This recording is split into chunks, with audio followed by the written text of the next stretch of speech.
Amsterdam, that's a nice, very nice city. Beautiful city. Have you guys been there? Yes. I went there a couple of years ago. It was super fun. I loved it there. Okay, what did you do? I rode a bike. You Went to the Rijksmuseum. No, I didn't.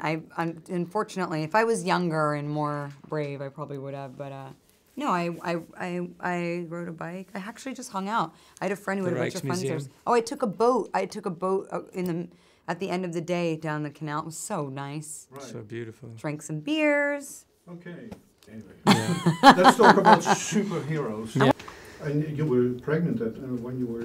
I was, yes. Yeah, is it not weird to have this? You're the first person who has asked me that, No, believe it or I'm not. not. Yes, you are. Really? You are. You're the first person. I've Okay. been thinking about it. I was like, it's so strange that people haven't made the connection. The I fact know that that I play. she's sterile. And then I was pregnant. But it actually, I think in some ways was really helpful because to imagine like something that you can't, it's hard to imagine something that you've lost if you haven't had it. And it somehow worked, I think. Yeah, it's very touching.